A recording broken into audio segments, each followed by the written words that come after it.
Un, deux. Alléluia. En tout cas, bienvenue à tous. Merci encore de voir chacun de vous. La Bible dit, il est agréable, il est bon pour des frères de demeurer ensemble. C'est une réalité que nous devons vivre. Nous devons aimer nous retrouver ensemble. Ce n'est pas quelque chose que nous faisons d'une manière humaine, mais c'est parce que notre Seigneur il nous a fait grâce, parce que Jésus, effectivement, il a payé le prix. Il a payé le prix qu'il fallait pour que nous soyons un peuple.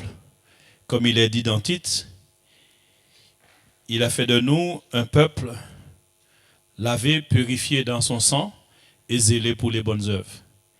Nous ne sommes pas le fruit du hasard, ni parce que nous étions de bonnes personnes, non. C'est que Dieu nous a rachetés, il nous a appelés, il nous a fait grâce à cause de Jésus. Jésus a vraiment mis le prix qu'il fallait pour que des êtres humains de différentes cultures puissent se rassembler pour parler de Dieu, pour chanter, pour louer Dieu. Ça, c'est un miracle. Hein? Dans le monde, on voit des gens se rassembler. Ils vont se rassembler autour d'un groupe musical.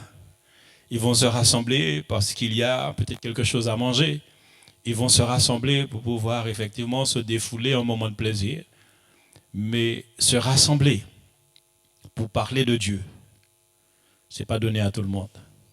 C'est seulement ceux que Dieu, par sa grâce, a touché le cœur. Parce que Jésus-Christ a fait ce qu'il fallait.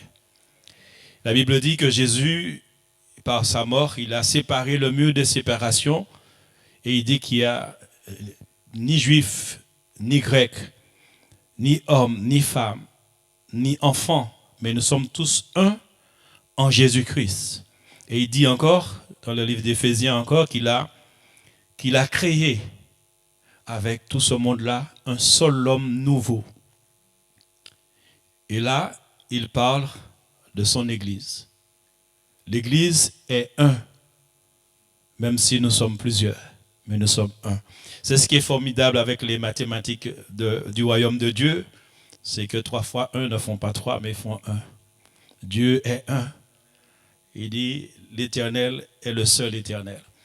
Nous voulons en ce matin vraiment remercier notre Dieu parce que nous pouvons encore entendre sa parole. Et je veux continuer dans les signes avant-coureurs du retour de Jésus-Christ. Donc j'avais, par la grâce de Dieu, porté un message là-dessus et le Seigneur m'emmène en fait à continuer parce qu'il y a des choses qui concernent l'Église. Donc Matthieu 24, nous revenons au texte de Matthieu 24, versets 1 à 14. Matthieu chapitre 24, versets 1 à 14. Matthieu, le chapitre 24, versets 1 à 14. Matthieu 24, versets 1 à 14. Il est écrit, comme Jésus s'en allait, au sortir du temple, ses disciples s'approchèrent pour lui en faire remarquer les constructions. Mais il leur dit, voyez-vous tout cela, je vous le dis en vérité, il ne restera pas ici pierre sur pierre qu'il ne soit renversé. Il s'assit sur la montagne des Oliviers et les disciples vinrent en particulier lui faire cette question. Dis-nous, quand cela arrivera-t-il et quel sera le signe de ton avènement et de la fin du monde? Jésus lui répondit, prenez garde que personne ne vous séduise, car plusieurs viendront sous mon nom disant, c'est moi qui suis le Christ, et ils séduiront beaucoup de gens. Vous entendrez parler de guerre et de bruit de guerre. Gardez-vous d'être troublés, car il faut que ces choses arrivent. Mais ce ne sera pas encore la fin. Une nation s'élèvera contre une nation et un royaume contre un royaume. Et il y aura en divers lieux des famines et des tremblements de terre. Tout cela ne sera que le commencement des douleurs. Alors, on vous livrera au tourment et l'on vous fera mourir. Donc je reprends verset 9. Alors on vous livrera au tourment et l'on vous fera mourir et vous serez haïs de toutes les nations à cause de mon nom. Alors aussi plusieurs succomberont et ils se haïront les uns les autres. Plusieurs faux prophètes s'élèveront et ils séduiront beaucoup de gens. Et parce que l'iniquité se sera accrue, la charité du plus grand nombre se refroidira. Mais celui qui persévérera jusqu'à la fin sera sauvé. Cette bonne nouvelle du royaume sera prêchée dans le monde entier pour servir de témoignage à toutes les nations. Alors viendra la fin. Donc, au début du livre de Matthieu, le chapitre 24, il dit effectivement que les disciples vont poser à Jésus cette question au verset 3. Il dit, il s'assit sur la montagne des Oliviers et les disciples vinrent en particulier lui faire cette question. Dis-nous, quand cela arrivera-t-il et quel sera le signe de ton avènement et de la fin du monde? Et donc, Jésus-Christ va parler aux 12 et qui parle aussi à nous. Et il va donner des signes au départ qui sont, je vais dire, des signes, j'ai qualifié de signes généraux, qui concernent en fait tout le monde. Ceux qui croient comme ceux qui ne croient pas, quels que soient tous ceux qui sont dans le monde. Donc, il y a des signes. Donc, la séduction, c'est pour tous. Pour les chrétiens, les croyants, il y a aussi des séductions bien spécifiques. Mais la séduction, c'est pour tout le monde. D'une manière ou d'une autre, les hommes sur la terre sont séduits. Et aussi, même s'il y a des faux Christ, des faux prophètes, des fausses religions, mais cela concerne tout le monde parce qu'il n'y a pas que les chrétiens qui peuvent tomber. Le chrétien, il est beaucoup plus averti. Et il est censé ne pas tomber dans la séduction par rapport aux faux prophètes, aux faux Christ. Mais ceux qui n'ont jamais donné à Jésus leur vie peuvent tomber aussi dans ce genre de séduction. Mais aussi, les chrétiens peuvent tomber. Il est parlé aussi de guerre, de bruit de guerre. Nation contre nation, royaume contre royaume. Donc, on voit aussi les conflits sociaux, économiques, politiques et aussi géopolitiques. Donc, guerre, bruit de guerre, nation contre nation, royaume contre royaume. Depuis la chute de l'homme, ces choses-là existent. Les guerres, les bruits de guerre, les meurtres, en fait, toutes ces choses-là, ça existe déjà. C'est des choses qui sont là. Et Jésus-Christ va leur dire maintenant, et là, ça concerne l'Église. Et c'est le verset 9, lorsqu'il va dire, comme aussi les famines et tout ça, ça concerne tout le monde. Hein. Nous savons, il y a des pays, il n'y a pas effectivement de ressources. Et nous voyons souvent dans les informations, donc les pays où il manque de nourriture, où il manque de l'eau, ça aussi, on va dire, c'est pas peut-être pour tout le monde, mais c'est dans le pays où ça se trouve, même s'il y a des croyants, et s'il n'y a pas de ressources, eux aussi, en fait, ils seront en manque. Bien sûr, Dieu pourvoira, mais ils sont en manque. Et pour l'Église, en particulier, il dit aux disciples, alors en vous, là, il s'adresse aux disciples comme il s'adresse à l'Église. Il dit, alors vous, on vous livrera au tourment et l'on vous fera mourir et vous serez haïs de toutes les nations à cause de mon nom. Et effectivement, c'était le premier message où je parlais du tourment et comment, au début de l'Église, lorsque l'Église a pris naissance, c'est avec les apôtres, dans les actes des apôtres, lorsque le Saint-Esprit est venu, donc c'est la naissance de l'Église. L'Église n'existait pas auparavant. À aucun moment. L'Église prend vie avec Jésus. Jésus a dit dans Matthieu chapitre 16 à Pierre, tu es Pierre et sur cette pierre je bâtirai mon Église. Donc l'Église n'était pas encore bâtie avant. C'est Jésus qui bâtit son Église. Et lorsqu'il part, effectivement, le Saint-Esprit vient, il dit aux disciples, aux ceux qui étaient là, 120, donc dans les Actes chapitre 1, nous l'avons déjà aussi lu, je ne vais pas revenir dessus, où ils étaient ensemble dans la chambre haute et ils priaient. Ils étaient là et ils écoutaient l'oraison, donc les discours des apôtres. Et dans le chapitre 2, il y a aussi la visite, le Saint-Esprit qui vient. Et voilà, Pierre va prêcher, 3000 âmes seront sauvées et on voit qu'ils étaient assidus et en train de prier, de partager la Sainte Seine. Donc l'Église s'élève. Et effectivement, lorsque l'Église va commencer, dès les Actes des Apôtres, dès les premiers chapitres, on constate aussi qu'il y a la persécution. Dès que l'Église naît, la persécution arrive. C'est pourquoi, dans le temps de la fin aussi, l'Église est prête à être enlevée. Lorsque l'Église naît, la persécution était déjà... Tout de suite, la persécution est venue pour l'Église. On a vu que à un moment donné, les apôtres, et tous les disciples, il y a eu persécution. On a eu cet homme Saul, avant d'être l'apôtre Paul, qui mettait les personnes en prison. Donc, comme en chapitre 8, acte 8, il est dit, Saul avait approuvé le meurtre d'Étienne. Il y eut ce jour-là une grande persécution contre l'église de Jérusalem. Et tous, excepté les apôtres, se dispersèrent dans les contrées de la Judée et de la Samarie. Donc, il y a eu effectivement cette persécution qui s'est amplifiée au fur et à mesure. Et dans le chapitre de 12, acte 12, verset 1, il a dit, vers le même temps, le roi Hérode se mit à maltraiter quelques membres de l'église et il fit mourir par l'épée Jacques, frère de Jean. Donc, ça ne rigolait pas. Ça ne rigolait pas. C'est le début de l'église. C'est l'église prend naissance, la persécution est là. Mais il arrive maintenant le temps où la présence de l'église ne sera plus. C'est l'heure où l'église est prête à sortir de ce monde puisque Jésus doit venir pour prendre son église. Alors la persécution va se décupler. La persécution va se décupler. Et en ce qui concerne les tourments, on a vu que le mot tourment veut dire supplice, torture, très grande douleur physique et vive souffrance morale. Et je vous disais que aussi le mot tourmenté veut dire qui est en proie au tourment, au souci, déchiré par les scrupules, l'angoisse et l'anxiété, les inquiétudes.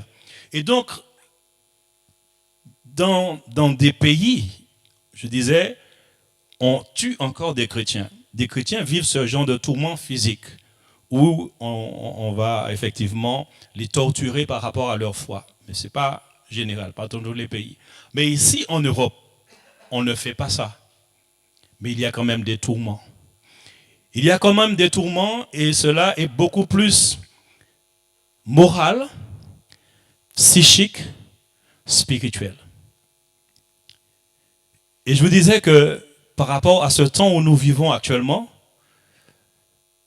ce virus qui est là, ça a chamboulé les églises. Et je vous disais que, par exemple, parce que d'autres frères me le disaient, que ce n'est pas simple, ce n'est pas facile pour que les gens reviennent à l'église. Et je vous disais, je le redis encore, aux Antilles, en Martinique, en Guadeloupe, on fait le carnaval. Or, les chrétiens savent qu'être masqué, c'est pour fêter Vaval. C'est pour se défouler. Et on sait que le carnaval, ce n'est pas quelque chose qui a la gloire de Dieu. Et donc, il y a même un contexte culturel où des frères ont réuni les chrétiens pour dire, donc on va se réunir, mais il faut porter le masque. Et il y a des chrétiens qui se sont levés, qui ont dit non, ça c'est pas chrétien, on ne va pas porter de masque. Qui ne voient même pas c'est une contrainte, mais c'est quand même quelque chose en fait. On ne voit pas que c'est une contrainte énorme. Et même ici, hein, j'ai des pasteurs qui m'ont dit, Jean, et il ne faut pas croire, les chrétiens ont des difficultés à revenir. Hein, parce qu'il y a cette contrainte, le masque, les distanciations. Donc c'est une forme de persécution. Parce qu'en fait, ça atteint l'Église. Ça atteint la persévérance. Ça atteint aussi l'amour fraternel. Les gens ont peur de se rassembler à nouveau. Donc c'est une forme de persécution. Il ne faut pas croire que le diable, il joue toujours à la cour de récréation. Non. Le diable, c'est un général de guerre. Depuis bien longtemps, il fait la guerre au royaume de Dieu. C'est nous n'avons pas compris que nous avons en face de nous un adversaire redoutable et qu'il va utiliser de stratégies et que nous devons dépasser ces stratégies parce que Jésus l'a vaincu à la croix. Jésus l'a vaincu à la croix et nous devons comprendre ces choses. Jésus a accepté que Satan vienne devant lui dire, si tu es fils de Dieu, jette-toi en bas et les anges vont venir pour te porter. Il va même utiliser la parole de Dieu pour essayer de tenter Jésus-Christ. Donc, qu'est-ce qu'il n'est pas capable de faire? Mais nous devons comprendre une chose. Si le diable est stratégique, notre Dieu, il est le créateur. Et il a tout prévu. Il a prévu aussi pour son Église la victoire. Vous savez, l'Église doit s'attendre à beaucoup de changements et de situations à venir. Et je vous disais la dernière fois que on était trop dans le confort. On était dans le confort, dans nos habitudes. Et je vous disais que Dieu, si Dieu a permis ça, c'est pour que nous sortions dans nos habitudes et que nous changeons d'attitude.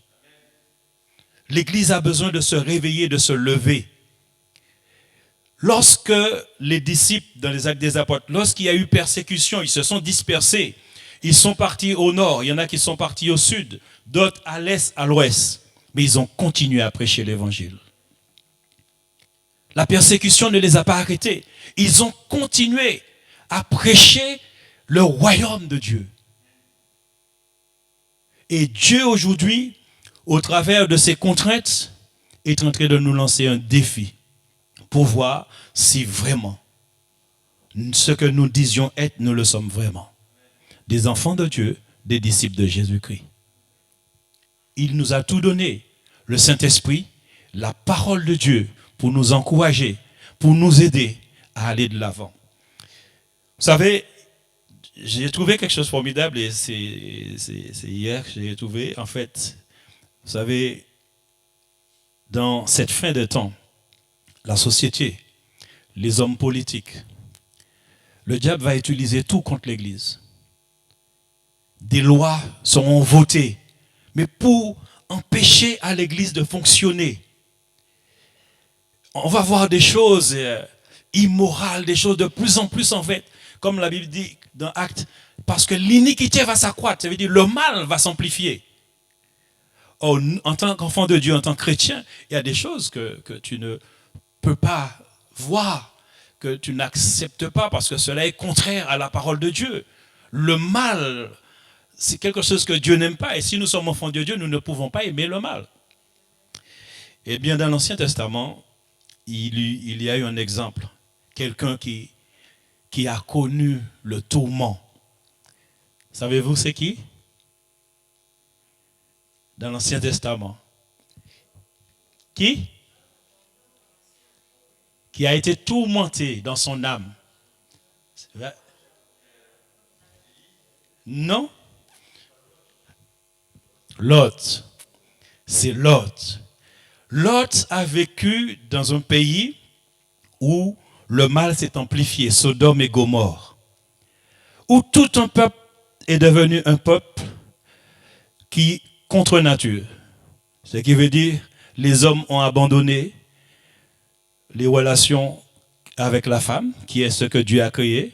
Donc Adam et Ève et non Adam et Steve. Et donc eux, ils ont mis Adam et Steve. Et puis Julienne et Marie-Claude. Et donc Sodome et Gomorrhe, c'était ça. Mais amplifié toute la ville. Même le roi était là-dedans. Or, Dieu n'a pas créé ce genre de choses. Ça, c'est un déséquilibre. C'est le péché qui amène cela. Donc, c'est un péché.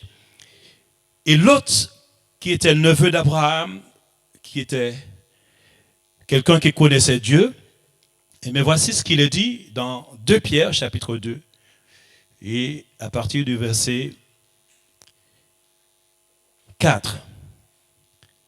Car si Dieu n'a pas épargné les anges qui ont péché, mais s'il les a précipités dans les abîmes de ténèbres et les réservés pour le jugement, s'il n'a pas épargné l'ancien monde, mais s'il a sauvé Noé, lui 8e, ce prédicateur de la justice, lorsqu'il fit venir le déluge sur un monde d'impies, s'il a condamné à la destruction et réduit en cendres les villes de Sodome et de Gomorrhe, les donnant comme exemple aux impies, à venir.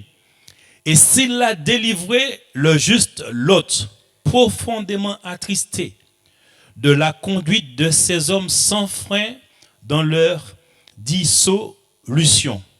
Car ce juste qui habitait au milieu d'eux tourmentait journellement son âme juste à cause de ce qu'il voyait et entendait de leurs œuvres criminelles. Mais il nous est dit au verset 9 aussi, le Seigneur s'est délivré de l'épreuve les hommes pieux et réservé les injustes pour être punis au jour du jugement. Ceux surtout qui vont après la chair dans un désir d'impureté et qui méprisent l'autorité. Audacieux et arrogants, ils ne craignent pas d'injurier les gloires, tandis que les anges supérieurs en force et en puissance ne portent pas contre elles de jugement injurieux devant le Seigneur. Donc, nous constatons que autant même dans l'Ancien Testament, il y avait quelqu'un qui a connu le tourment, pas d'une manière physique, mais son âme était tourmentée parce qu'il voyait et entendait, parce que la débauche, l'immoralité était à son comble. Et donc, nous vivons effectivement des jours, et je vous ai dit, effectivement, il y a ces moments de tourment, d'inquiétude, d'anxiété. Par exemple, avec le confinement, on a eu des personnes qui étaient au chômage, donc des personnes qui ne travaillaient pas, il n'y avait plus de salaire. Et c'est des choses en fait qui amènent beaucoup d'inquiétude dans un foyer. Même si effectivement le gouvernement prévoit effectivement d'aider les familles, tout cela, mais le temps que ça arrive, le frigidaire est vide. Et comme on est habitué, on nous a amené dans la surconsommation, même s'il y a 3 pommes de terre et puis, je ne sais pas moi, un petit bout de viande, on trouve qu'il n'y a pas assez, on commence à s'inquiéter quand même. Hein. Même s'il n'y a qu'un œuf et des pâtes, on commence à s'inquiéter. C'est pas qu'on n'a rien, mais on ne veut pas avoir peu non plus. Ça amène l'inquiétude parce qu'on est tellement habitué à avoir en surabondance. Et ça devient une inquiétude. Et ça tourmente, on réfléchit, on fait des projets. Comment on commence à réfléchir sur demain, sur après-demain. Alors que Jésus nous a dit, ne vous inquiétez pas, chaque jour suffit sa peine. En tant qu'enfants de Dieu, rappelons-nous de la parole de Dieu pour ne pas nous laisser prendre dans le piège de l'ennemi. Chaque jour suffit sa peine. Je vous ai dit aussi que la persévérance va prendre un coup parce il est dit, avec toutes ces choses, celui qui persévérera jusqu'à la fin sera sauvé. Et le diable aussi le sait. C'est pourquoi toutes les églises ont été fermées. Mais ça a déstabilisé beaucoup d'enfants de Dieu, beaucoup de chrétiens. Des personnes qui n'étaient peut-être faibles dans la foi, qui avaient encore besoin vraiment, parce que l'amour fraternel, ça apporte aussi beaucoup. Lorsqu'on se voit, on parle du Seigneur, ça nous enrichit de partager la parole. Donc il y a de ceux et de celles vraiment qui ont baissé les bras dans la foi, parce qu'ils n'avaient plus de contact avec l'Église, avec les frères et sœurs. Et je vous disais dernièrement, j'ai entendu un témoignage, quelqu'un sur le Canada qui disait, en fait, il a vu des serviteurs, des hommes qui lui parlaient de Dieu, des hommes qui l'ont instruit dans la parole, et il a vu ces hommes abandonnés. Et même retourner en boîte de nuit, sortir avec des filles. En fait, les gens sont dégoûtés. L'Église, il y a quelque chose qui se passe au niveau de l'Église. Faut pas croire, mais c'est une attaque terrible. Pourquoi? Parce que l'Église, elle est prête à être enlevée. À la naissance de l'Église, persécution. Il y a eu des chrétiens qui sont morts, des chrétiens qui sont en prison. Maintenant que l'Église est prête à être enlevée, la persécution sera là et ça va encore s'amplifier. Mais les enfants de Dieu là, qui sont solides, même s'ils sont seuls, resteront solides. Ceux qui ont pris l'habitude de compter sur Jésus-Christ, d'avoir le regard sur Jésus-Christ, le chef et le consommateur de la foi, qui même s'il n'y a personne autour d'eux, continuent à persévérer dans la parole et aussi à avoir toujours cette relation avec Dieu le Père, parce qu'ils ont compris et ils ont pris conscience d'une chose, que le Saint-Esprit qui vit en nous, c'est lui qui nous conduit dans toute la vérité. Ce sont ceux-là qui vont triompher, ceux qui demeurent dans la parole et qui ont conscience que le Saint-Esprit que Dieu nous a donné, ce n'est pas pour faire beau, mais c'est pour venir à notre aide. Et nous devons prendre conscience de ce que Dieu nous a donné comme don, à savoir le Saint-Esprit, pour pouvoir continuer à persévérer. Donc, il est important pour nous de comprendre que donc, la persévérance aussi a pris un coup. Donc, il y a des personnes qui ont baissé les bras, il y a des personnes, pendant le confinement, qui ne lisaient presque plus la parole, qui ne priaient plus. Il y a de ceux qui, vraiment, même après le confinement, disent, mais ça sert à quoi? Ça sert à quoi tout cela? Et si Dieu est Dieu, mais pourquoi tout cela arrive? Puisque si ce n'est pas encore la fin, si Jésus ne revient pas, mais pourquoi tout ça? Donc, il y en a qui baissent les bras, il y en a qui n'ont pas compris. Et aussi, il nous est dit, et c'est... Il y a beaucoup, Matthieu 24, verset 10, il est dit, alors aussi plusieurs succomberont et ils se trahiront, se haïront les uns les autres. Et succomber. Le mot succomber veut dire c'est être vaincu, c'est aussi abandonner. Et on le vit. C'est maintenant que ces choses-là vont s'amplifier dans l'Église. Des gens qui vont abandonner la foi. Dans 1 Timothée 4, verset 1, l'apôtre Paul le disait aussi à Timothée, il dit, mais l'Esprit dit expressément que dans les derniers temps, quelques-uns abandonneront la foi pour s'attacher à des esprits séducteurs et à des doctrines de démons. Donc, c'est le Saint-Esprit qui dit expressément, voilà, c'est-à-dire l'apôtre Paul reçoit cette révélation que dans les derniers temps, il y en a qui vont abandonner la foi. Faut pas croire que l'Église ne sera pas visitée par ce fléau, l'abandon de la foi. Ça a été au temps de l'apôtre Paul, mais ça va l'être encore plus de nos jours. Ça va l'être encore plus. Et pourtant, au temps de l'apôtre Paul, au temps des apôtres, combien ils étaient conscients de la présence du Saint-Esprit. Parce que eux, les apôtres et tout, ils savaient qu'ils étaient. Ils connaissaient leur identité en Christ. Lorsque vous lisez les actes des apôtres, on voit que l'apôtre Pierre, par exemple, lorsqu'il passait, son ombre guérissait. Son ombre guérissait. Les démons même, l'ombre de l'apôtre Pierre et aussi Paul, passait sur quelqu'un. Si la personne avait un esprit démoniaque, le démon partait. L'ombre. Ils étaient conscients, ils connaissaient leur identité, ils étaient conscients de la personne du Saint-Esprit en eux, qui œuvrait pour la gloire de Dieu. Et pourtant, même en ce temps-là, il y a de ceux qui ont abandonné, qui ont abandonné la foi.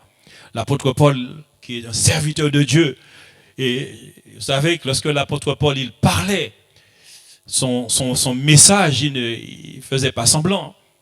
Donc, au temps de l'apôtre Paul, il y avait une ferveur, une détermination, mais même en son temps, même au temps de l'apôtre Paul, il y a eu des gens qui ont abandonné. Et nous savons, lorsqu'il parle à Timothée dans ce sens, et il va dire à Timothée combien des personnes aussi qui ont abandonné, aussi qui l'ont abandonné. Alors, dans 2 Timothée 4,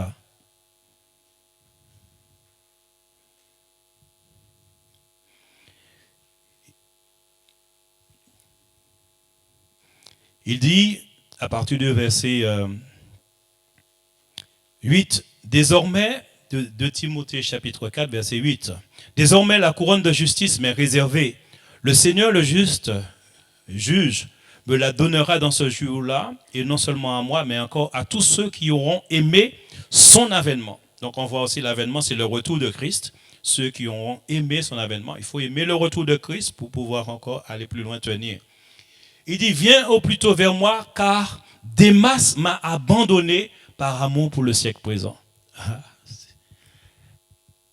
Et il y a des enfants de Dieu, il y a des chrétiens qui dans ces temps de la fin. Et vous savez quoi? Vous savez, le confinement a déclenché des choses chez les chrétiens.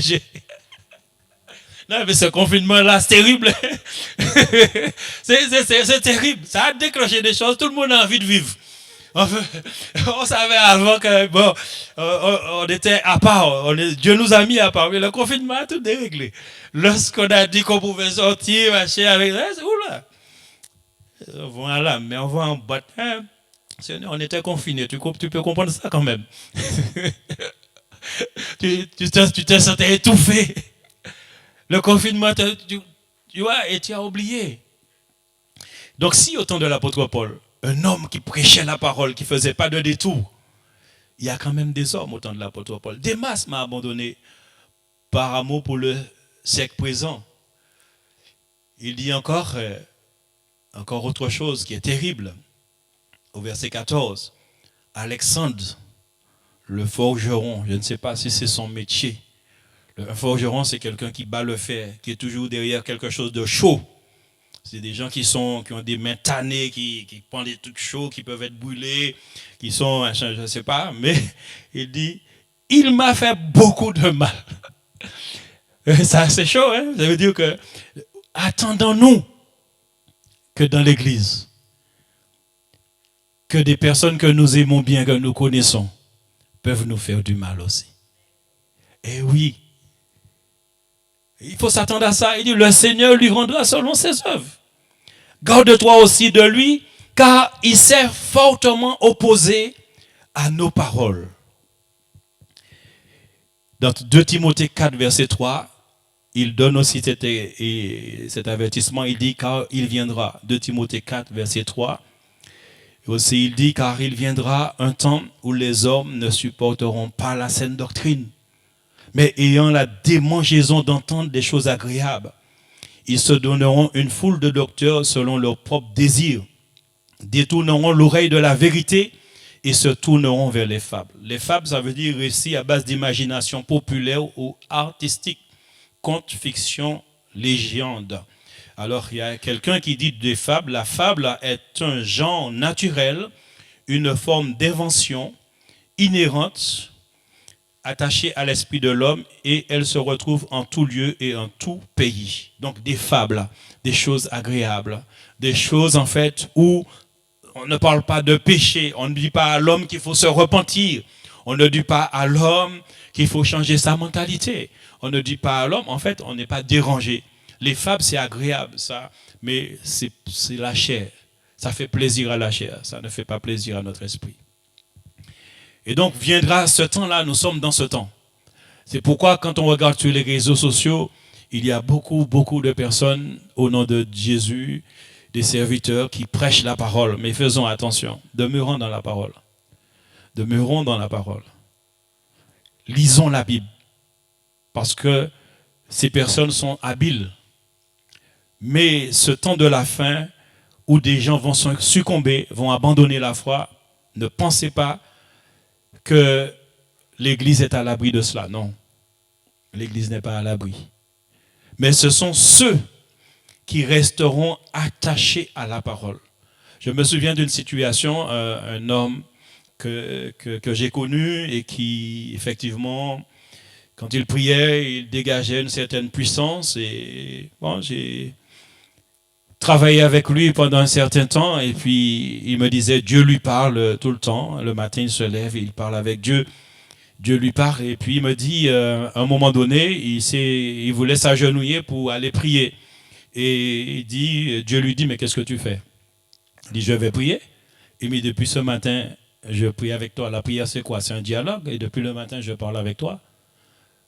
Et tu vas faire quoi là? Puisque si depuis ce matin, je suis en relation avec toi, je suis en train de te parler, tu m'écoutes, tu me poses des questions, donc tu es en prière. Et donc quand il m'avait dit ça, j'avais dit, bon, ça semble être logique. Mais après, quand cet homme a été démasqué, le Seigneur m'a repris. Il m'a dit, tu as oublié Jésus. Jésus est le premier-né de toute la création. Ce qui veut dire, tous ceux qui acceptent Jésus-Christ deviennent de nouvelles créations. Ça, c'est le miracle de Dieu. Hein? La nouvelle créature, c'est un miracle de Dieu. Mais Jésus en est le premier, né du Saint-Esprit. Jésus était en parfaite relation avec son Père. Il n'avait pas de péché. Et pourtant, la Bible nous dit, quand on lit les évangiles, Jésus se retirait sur la montagne pour prier. Il passait des heures dans la prière. Le matin, mais aussi le soir, Jésus était constamment en prière. Et le Seigneur m'a dit, ne détourne pas ton regard de la parole. Ne t'appuie pas sur l'expérience des hommes. Fais attention. Mais Dieu m'a gardé beaucoup parce que, effectivement, Quand certaines personnes me parlent, je les écoute, mais aussi après, je vais dans la parole. Je laisse le Seigneur aussi me montrer les choses peut-être que je ne connais pas encore. Mais quand on a l'Esprit de Dieu, il vient à notre aide. Il nous rappelle la parole. Il nous rappelle toujours la parole, sa parole. C'est pourquoi ceux qui vont succomber, c'est ceux qui ne retournent pas, qui n'osent pas aller à nouveau à la parole. Il ne faut pas prendre tout d'un coup sans aller nous-mêmes dans la parole. C'est ce que les chrétiens de Béret faisaient. Lorsque les apôtres prêchaient la parole, les chrétiens de Béret examinaient dans les Écritures pour voir si ce qu'on disait était vrai. C'est pourquoi, quand vous venez à l'église, n'oubliez pas la Bible. Ceux qui connaissent, bon, si vous connaissez, vous avez la parole entièrement en vous, il n'y a pas de souci. Mais il faut, si je dis quelque chose, je peux me tromper. Même en lisant. Et si vous lisez, il faut me reprendre. Parce que j'ai dit quelque chose et ce n'est pas cela. Mais il faut pour cela que vous ayez aussi l'écriture en main. Donc il est important pour nous d'être toujours dans la parole. Pour ne pas succomber. Succomber, abandonner la foi, ça fait partie aussi des signes avant le retour de Jésus-Christ, avant l'enlèvement de l'Église. L'abandon de la foi. Des personnes vont laisser l'Église, vont abandonner la foi et seront plus enthousiastes, seront nonchalants. Pour un rien, les gens vont être déçus. Pour un rien, en fait. Et puis, il est dit aussi, il y a des personnes, en fait, qui ne voudront pas entendre la parole de Dieu telle qu'elle est prêchée. Pourquoi? Parce que ça dérange. Ça dérange la chair. C'est pourquoi il a dit, car il vient d'un temps où les hommes ne supporteront pas la saine doctrine, mais ayant la démangeaison d'entendre des choses agréables, ils se donneront une foule de docteurs selon leur propre désir. Je me souviens d'une personne qui me disait, oui, il faudrait changer ta prédication parce que voilà, tu parles de repentance, tu parles de ces choses-là, mais bon, il n'y a rien de concret. Mais moi, j'ai besoin de voir quelque chose. Si tu es un pasteur, les gens ont besoin, ils ont besoin de réussir, ils ont besoin et machin, ils sont dans des situations et donc je sais de quoi la personne voulait me parler. Je veux dire que je sois un pasteur, mais que je fasse du coaching. Je veux dire aider les gens en fait pour pouvoir se dépasser, trouver un métier, trouver un projet, faire un projet. Donc en fait, en ce moment aussi dans les églises, il y a beaucoup ça actuellement. Vous avez des pasteurs effectivement qui font du coaching, qui apprennent le dépassement de soi, tout cela. Mais dans le monde, il y a des gens, il y a des professionnels pour ça. Il y a des professionnels. Pourquoi le pasteur devrait se mêler ce genre de choses? Parce que accepter Jésus-Christ, si j'accepte Jésus-Christ pour avoir un poste important dans la société, je n'ai rien compris de l'évangile. Si je viens à Jésus-Christ, c'est parce que je suis conscient que je suis pécheur. Je suis éloigné de Dieu parce que j'ai un héritage qui vient d'Adam et Ève.